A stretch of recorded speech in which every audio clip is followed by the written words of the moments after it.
Vous ne le savez peut-être pas, mais j'aime beaucoup la décoration et tout ce qui vient avec.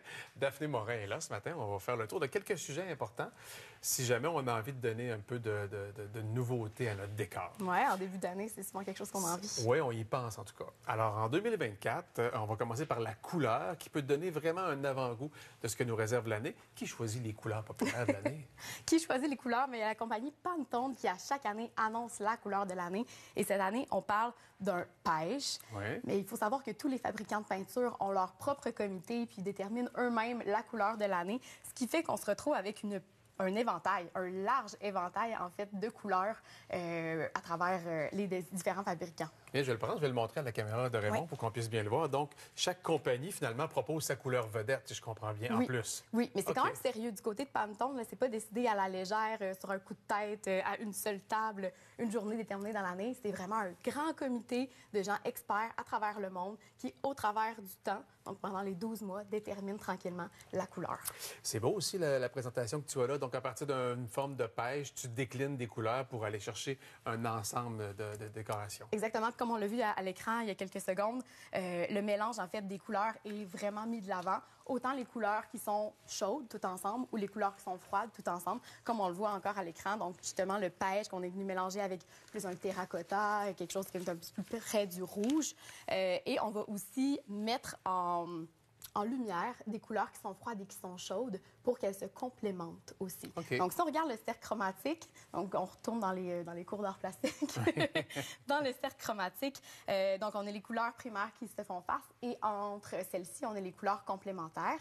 Donc, par exemple, le jaune qui fait face au bleu va être complémentaire. Donc, vont se mettre en valeur côte à côte. On pourrait les mettre ensemble, c'est ce que je comprends? Exactement. Donc, OK. ça va vraiment rehausser nos décors, les mettre en valeur. Ou par exemple, le rouge-rose qui est en face du vert, par exemple avec les pots ici. Donc, c'est un bel exemple où on peut mélanger des couleurs puis ça s'harmonise. Ah oui, on le conçoit bien, effectivement, là, avec ce que tu as là. Ouais. Les textures aussi seront mises en avant-plan cette année. Enfin, on peut jouer avec les textures, ça, c'est clair. Là. On peut jouer avec les textures, c'est clair. Les décors un petit peu plus minimalistes, souvent, vont préférer les couleurs sobres, les couleurs pâles, donc les beiges. Il y en a beaucoup qui sont encore dans le beige. Oui, mais pendant la pandémie, on avait besoin de douceur, fait qu'on est allé dans le beige beaucoup, mais là, on a besoin de couleur un peu. Là. Oui, exact. Donc, on ajoute la couleur à nos décors, mais ce qu'il ne faut pas oublier, c'est les textures, comme tu l'as dit. Donc, on va choisir des tuiles avec un peu un effet fait main, donc moins dans des tuiles qui sont complètement lisses, mais plus des tuiles qui sont texturées. On va y aller aussi avec un mélange de bois, un mélange de béton, ajouter du papier peint. Donc, on peut rester dans des couleurs qui sont assez sobres, comme on l'a ici dans la démo, mais vraiment, ça rehausse notre décor d'ajouter un mélange de textures. Oui, on le sent avec ton pot de fleurs ici, là. On sent qu'il est comme granuleux un peu plus artisanal, de ce que je comprends. Exact. Donc, même chose. Donc, si on veut rester dans quelque chose de plus sobre, on peut choisir des teintes de beige avec une couleur pour rehausser notre décor. J'ai l'impression qu'on était un peu carré aussi dans nos accessoires récemment. Oui. Là, je vois que les formes semblent vouloir changer un peu. Là. On est vraiment plus dans la rondeur, donc au niveau des luminaires, au niveau des tables de salon. Je donne un exemple aussi dans la salle de bain, si on a une grosse traîneau devant nous, mais de choisir la robinetterie qui est plutôt arrondie que carrée. Ça va donner beaucoup de douceur dans le décor. Puis c'est un peu dans la même optique que notre couleur Pantone qu'on a parlé au début, qui est pêche, qui avait été déterminée, en fait, pour adoucir les décors, Ouais. pour rendre ça plus chaleureux. Donc, plus la accueillant. robinetterie aussi peut le faire. La robinetterie, une petite table de salon, vraiment d'orienter les choix vers la rondeur ou les beaux comptoirs de cuisine arrondis aussi qui sont très tendance. OK. C'est une belle façon d'intégrer de la rondeur. Même que tu vas dans des poignées d'armoire, parce que ça peut changer. Ça Ouais. change un look d'une cuisine, de juste changer les poignées. Là. Juste changer les poignées, en effet, ça fait vraiment toute la différence. Puis même dans une poignée qui est plutôt rectangulaire ici, j'ai quand même sélectionné des formes arrondies, donc au niveau de la prise et des côtés de la poignée. Même chose pour les poignées de porte. Ici, on est sur quelque chose de plus allongé, mais qui a encore beaucoup de rondeur. Et tu peux aller piger dans des choses un peu plus vintage là, pour modifier ton décor, si je comprends bien. Là. C'est vraiment la tendance d'y aller avec un mélange, donc des items plus modernes, des items qui ont une histoire, parce que ça ajoute du cachet, veux pas. La chaleur, en tout cas, ça, c'est clair. Hein? Oui, vraiment. Et les métaux, comme ici, on le voit là aussi, juste avant, là, mais les métaux, tu sembles pouvoir les marier pas mal ensemble. On les mélange, donc on OK. ose. Donc là, on a osé au niveau des couleurs chaudes, froides qu'on mélange ensemble, mais on ose aussi au niveau des métaux. Donc, c'est pas rare là, de retrouver dans des nouveaux décors une robinetterie qui est noire comme ici dans la cuisine avec des poignées argentées. Donc, Ouais. de faire un mélange des métaux, c'est hyper tendance. Et il y a le retour du chrome, quand même, qui avait été un peu oublié Ouais. dans les dernières Remplacé années. par le noir ou par le or aussi, pas mal, hein, Aussi, c'est ça? donc on mélange, mais tout en rondeur. Puis on pourrait mélanger aussi des poignées de formes différentes, mais de couleurs aussi différentes. Fait que juste changer la douchette dans une douche où ça pourrait marcher, là. Même on n'aura pas l'air d'avoir été...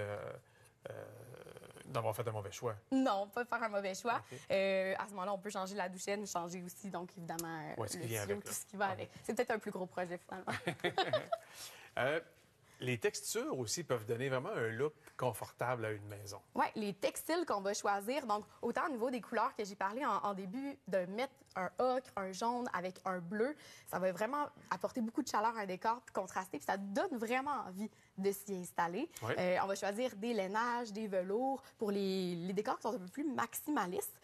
Par contre, il reste que dans les décors qui sont maximalistes, on a souvent tendance à penser que c'est plein d'accessoires, mais c'est pas OK. nécessairement le cas. C'est juste de choisir les bonnes couleurs qui vont se marier ensemble puis qui vont rendre ça full chaleureux. C'est quoi un décor maximaliste? Bien, c'est ça, souvent, c'est en fait beaucoup de couleurs, beaucoup d'accessoires. C'est chargé, c'est chargé, OK. Exact. Beaucoup de bibelots, beaucoup de trucs. Oui, chargé. Pourtant, c'est pas toujours le cas. Si on choisit des couleurs comme ça peut donner une impression de maximalisme sans s'embourber de plusieurs accessoires. Puis pour ceux qui aiment encore beaucoup la douceur, le beige, Ouais. la beige life, là, pour pas le dire, on va choisir des textures qu'on va mélanger ensemble. Donc, des lainages, encore une fois, le lin, des fils naturels. On a envie souvent de mettre ça pareil, hein, pour que ça soit beau, Oui. mais c'est là qu'on se trompe parfois. Oui, c'est là OK. où on devrait oser un petit Ça peu. fait là. trop aseptisé des fois aussi. Oui, c'est vrai.